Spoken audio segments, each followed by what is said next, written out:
This is Straight Up. I'm Stella Winston. This is Straight Up out of Brooklyn. I'm here with a fellow teacher from the New York City Department of Education. He is Sean Ahern, and he has some very important information to share with us about the ethnicity of the teachers in the Department of Education for the last 10 years. So I'd like to welcome to Straight Up, Sean Ahern. Thank you for having me. Thank you for coming.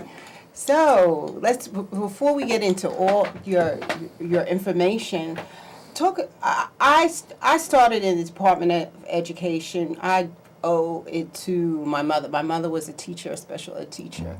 And in her family, her grandmother was also a teacher, so I feel like I'm following a family tradition. Right. And when it was time for me to get a job, that was like one of the few options that was available to me. So what brought you to the Department of Education, and how is this information about ethnicity important to you? I came from the business world. I was a chef. And my younger brother, he was working in the Board of Education, and he suggested to me, why don't you be a cooking teacher? You know, you could be like a shop teacher. And I was in between jobs as a chef, and I said, well, let me try it. Okay. And so that's how I came into the Board of Education. Okay. Now, you have information about the ethnicity of the teachers in the Department of Education. What made you want to get that information about the ethnicity of the teachers in the Department of Education? Well, in the first place, I should just give a little background.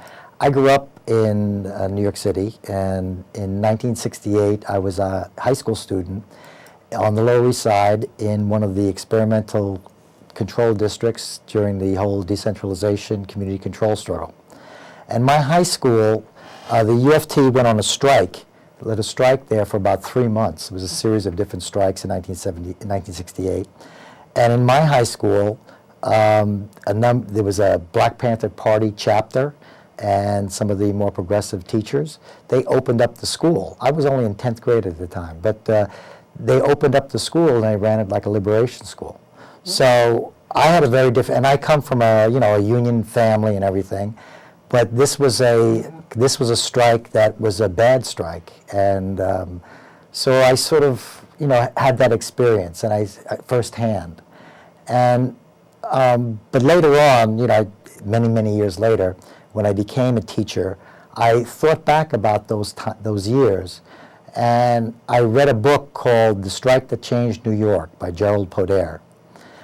And it was a very comprehensive, very accurate, very well documented history of that time, and of such a pivotal moment in New York City, where a union, the United Federation of Teachers, was pitted against, by the end of the strike, pretty much the entire black community in New York City. And it really sort of changed the culture, changed the direction, I think, of New York City, the political balance in the city. And so now as a teacher, I said, well, and as I read the book, one of the main issues in '68 was there was very few, I think there was about 4% of the teachers were black in 1968, and there was hardly, maybe like 1 or 2, you could count them on one hand, the number of administrators. And this was a central underlying issue in that strike, because there was such a low percentage of black teachers and black administrators in the system. And the community was just fed up with it. It was like months after, the strikes began months after Martin Luther King was assassinated. And it was just like the community just had enough, and demanded that they control their children's education. Now, I have to explain, like my mother, who was a teacher, she's now retired, out of the 60s was able to go to the city college. she was able to go to school for free. It was for free then, and also she got her bachelor's, she got associate's bachelor's, and 2 educational degrees, one from Queens College, one from Columbia University, and she went into education. So it was out of that same time, that's when my mother was able to earn a living as a teacher. So that was very important in my life, for, what was going on as well.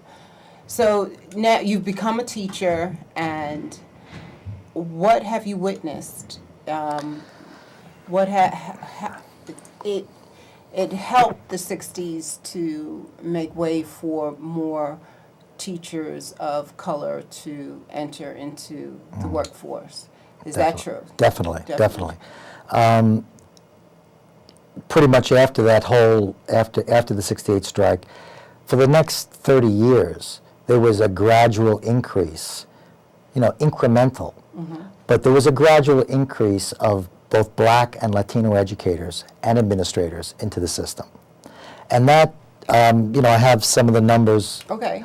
And that continued up till 2002, which is the same year that Bloomberg assumes control over the Department of, he renames it, calls it the Department of Education.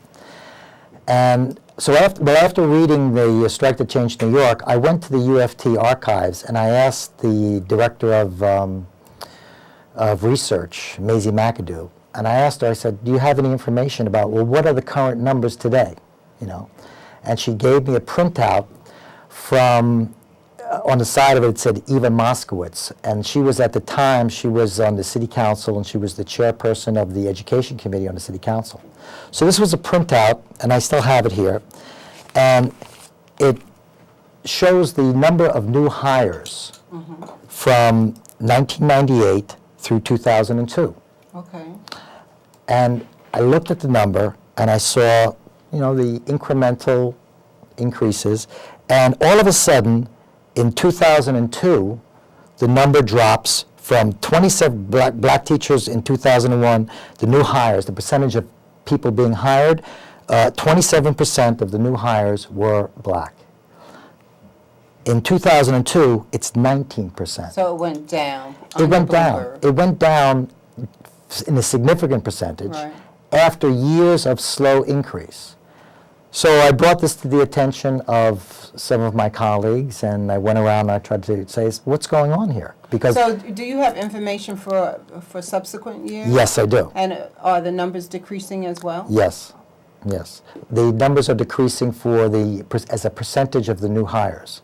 So, for example, in 2001, 27% of Black teachers, 27% of the new teachers hired were Black. Okay.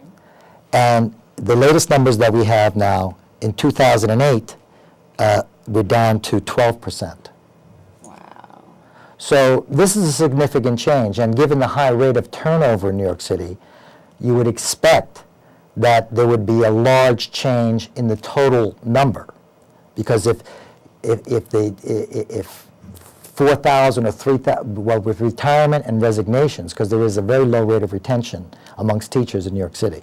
Now, Sean, I have wondered about this myself, and in conversations with my mother and other teachers, this very information that you're sharing right here on Straight Up about the percentage of Black and Hispanic teachers, and I sense that the numbers were going down because when Bloomberg came in, he had the Teach for America, he had these different programs to bring outsiders in to become teachers. And from what I could witness from the school that I'm in, most of them were not of color. And I sensed that we, Blacks and Hispanics were being pushed out. So the information you have here verifies my suspicion. Yes, it's definitely it's definitely happening. Now, I've gone to the UFT and I brought this information to them. And I initially got the printout from the UFT research, the director of research and investigations there at the UFT, and she writes regular columns in the paper. And so my initial said, well, what do I do with this information, which I thought was very important. And so I would go around and I would talk to different caucuses within the union, different people within the union, other community groups and education groups concerned about what's going on. A number of them have come up in the last few years under Bloomberg. And I've tried to bring forward this information and say this is a very important issue. And that if all the people of goodwill concerned about what's going on in education in New York City, if we can put this at sort of the center of what we're talking about, because, to me, it's sort of like, what is that saying? It's like, when America gets a cold, black people have pneumonia. Yes. It's like, this is sort of the litmus test of what's going on. This is the sign of the times. So when you go to different events and present this information, is there a sense of outrage? Is it what's the reaction of people? Do they? It's a range of reactions. Get upset? Some people get upset. Some people try to deny that it's happening. Some people get very defensive. They say, well, what are you trying to say? You're trying to say that white teachers can't teach black children? They get very defensive. And probably one of the most common responses is silence. Well, going back to my own personal situation is I didn't have many opportunities looking back. And teaching was one opportunity that was presented to me. And as African American, opportunities are not often easy to come by. So I was thankful. I thank my mom, that she at least presented that direction for me. So when you get these reactions of silence, are they do you sense that they're condoning an option being taken off the table for African Americans and Hispanics? Do they even acknowledge that the choice is less because of the policies underneath Bloomberg? How do you get them to understand what it means to ethnic group that has been denied so many opportunities over the Well, when I'm talking to teachers, there's a couple of approaches that I've taken to try to break through this like shock, uncomfortableness, silence, and it's sort of a basic common sense thing. In other words, in New York City, 85% of the students in New York City are black, Latino, Asian. And if you are, and teachers are role models, and if you are depriving the students in New York City of positive role models, because that's really what it is, what are you doing? How can you talk about serving the needs of children while you're depriving them of positive role models? In the New York City, in the New York metropolitan area, there is a very large population of educated people who have bachelor's degrees, black and Latino college graduates. And if an effort was made, I believe that this what we call, what Sam Anderson coined, Sam Anderson has been one of the main people, trying to bring attention to this issue. He coined the term the disappearing of black and Latino educators, and that's how we refer to it. So disappearing. Say who Sam Anderson is. Sam Anderson is a member of the Black New Yorkers for Educational Excellence, and he's also a founding member of the Coalition for Public Education. Okay. And he has a website with many of the spreadsheets that I'm talking about, and much of the data and everything is on his website, Black Educator.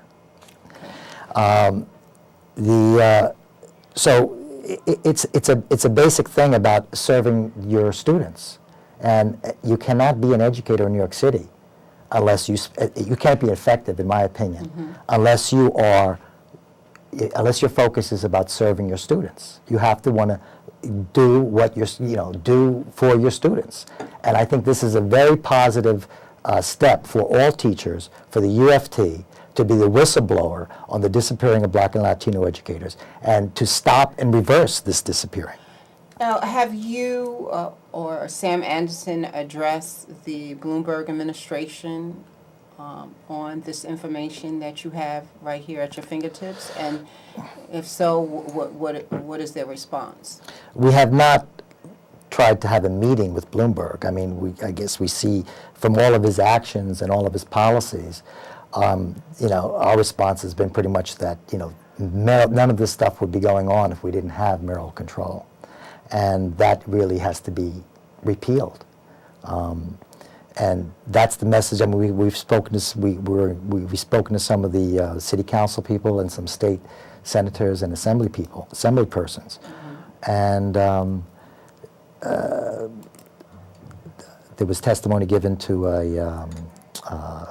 Mr. Perkins, conducted some testimony, some investigations in New York, and Sam and maybe some other representatives of Viney testified. So it's part of the record.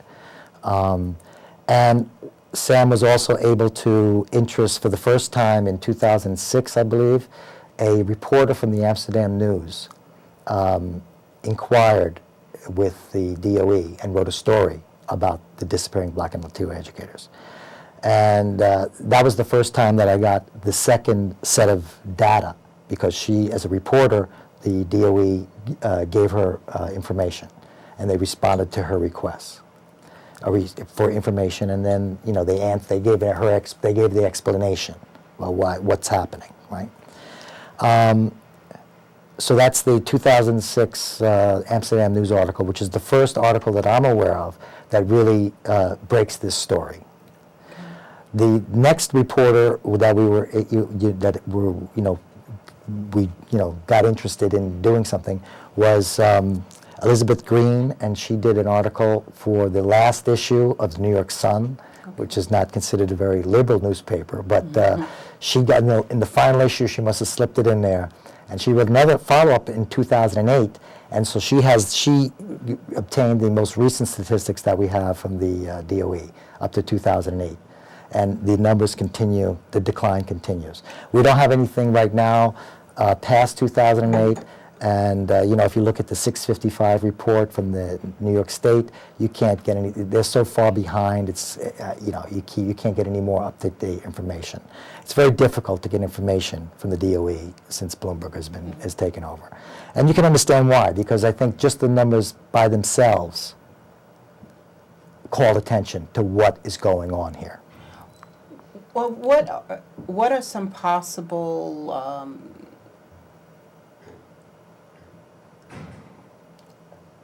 ways of countering this? What can be done to bring Black and Hispanic teachers back into the system? I mean, can they be held accountable, the Bloomberg administration, for decreasing these numbers? Is there any way that this could be used to show that there was some sort of discrimination against them by his administration? Or can it be determined that they purposely did it, or maybe they didn't purposely do it? It's just an effect of his policy. What can be done to counter what has happened? Well, the first thing is when the reporters asked and the spokesperson from the DOE says, gives their response. The response is, well, we would love to have the first response, and it's been pretty consistent in both articles, in both of the responses. So this is the official DOE response. Well, we would love to have more Black and Latino teachers, but they don't pass the state certification exam at the same rate as the white applicants do. That's their response. Wow. Now, what they're talking about, this New York State certification exam, it became mandatory in 2002. And in 2002, there was thousands. We're talking about I know 3,000 people, 3,000 teachers were fired in 2002 who had not taken the exam or had not passed it.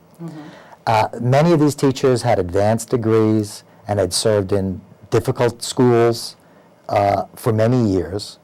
If their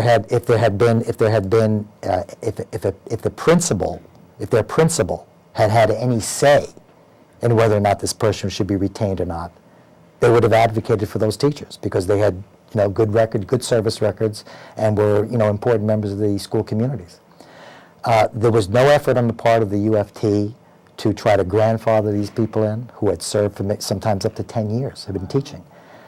These were union members. They had been paying dues. They had been working in difficult schools with many times with high turnover. With most of the kids are like Title I, free lunch schools, like 95%.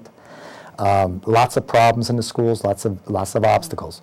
So these are people who had served in these schools, and now they were just gone. A lawsuit was filed against the exam, and just recently now, this many years later, the final ruling just came out that said that, well, they don't think that the exam has been properly validated. And what they mean by that is that, and I've looked into this exam, because when I first saw the response, I said, this stinks. So I looked into it a little deeper. And I wanted to find out, was there any study linking this certification exam that became mandatory in 2002 to teacher retention, student achievement? Is there anything? There is nothing. There is not one piece of evidence tying this exam to any positive outcome. Wow. But yet and still, it destroyed careers. It was imposed here, and everybody sort of like bows down because it's a test. It's a test. And somehow this is supposed to, without any validation whatsoever, somehow this is supposed to ensure that you have a higher quality teacher in the classroom, and there's no evidence to support this whatsoever. So I'm sure Bloomberg's administration would have their data to back up something like that. There is no data. But how do you call them to task for what happened? What is the plan? Well, I should make the point, though, that the DOE is, in their responses, is pointing to the state because it's a state certification exam. They're sort of saying, well, we'd love to have more Black and Latino teachers, but our hands are tied. That's their response. It's sort of, I think, a cover, right? Right. Because there are alternative certification programs working in New York City. There is the Teaching Fellows, and there is Teach for America. Both of these, they recruit individuals to become teachers in New York City, and they offer them a job and a certain period of time to complete all of their requirements, including passing the test. But they give them free tuition. Free tuition. They pay for their tuition. The percentage of Black and Latino educators who are being recruited to these programs are below what it was. So here's an opportunity, if the city wanted to, they could use these alternative certification programs to increase the Black and Latino educators, but they're not doing that. Wow. And so one question I would like to ask, because I've met people, young Black, Latino graduates from city or state universities in New York. They've been shortlisted for admission to these programs, and then at the last minute they're told that no, sorry, you didn't make the grade. I would like to know, what is the profile used by Teaching Fellows and Teach for America for admission to their program? Because somewhere there is a written thing that says this is what we're looking for. There is a criteria. And from what I see, that criteria does not include that it's a good thing to have more Black and Latino educators in New York City. So, what is the next move on your part? You have this information at your fingertips. You obviously have had press exposure, and there are other people like Sam Anderson who are working on this. There's a number of people working on it. Where do you see it going? Do you think there'll be any justice for African Americans and yes. Hispanics? I think that the tide is turning, and I think that an important development was the election of Karen Lewis in Chicago to the Chicago Teachers Union. Because in Chicago, a similar thing is going on. It's even further advanced than it is in New York. The difference being, in Chicago I just read an article today by Brandon Johnson, and he is an organizer for the CTU. And in the year 2000, 52% of Chicago public, 41% of Chicago public school teachers were Black in 2000. Today, 25% are Black. Wow. So he's talking about an aggregate number. He's not talking about just the new hires. Wow. And the reason for that is that in Chicago, when they close a school, when they hand a public school over to a charter, and all those teachers are let go, in Chicago, those teachers have no rights to a job. They're gone within a year if they don't secure employment in another job. They have no job whatsoever. It doesn't matter if you're 25-year teaching, you could be a star teacher of the state teacher of the, doesn't matter. Wow. So they're gone. In New York City, they still have, and Bloomberg has been trying to eliminate it, but they still have, when they shut down a school, a teacher still has a job. And he's been trying to eliminate that. He hasn't been able to eliminate it, but the underlying thing, and my final thing, the underlying thing about this teacher evaluation program is to be able to eliminate and fire teachers. That's what the evaluation thing is really about. He's making an end run around the protection of senior teachers with his evaluation plan. Wow. So that New York City can more closely resemble what's going on in Chicago right now. Well, we're coming to the close of Straight Up. If someone wants to get into contact with you, wants to get more information, or wants to do something to help bring some justice here, what would you advise them to do? I would advise them, well, they can contact me, and I can help to plug them in and to see what they want to do or how they want to work, what skills they bring to the table.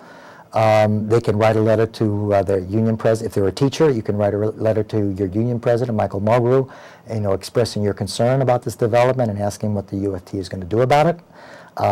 Push them to be the whistleblowers that the CTU is now in Chicago. The UFT is not playing the role that it should be playing right now. And so that's one thing that can be done. Okay, well, thank you very much for coming on Straight Up.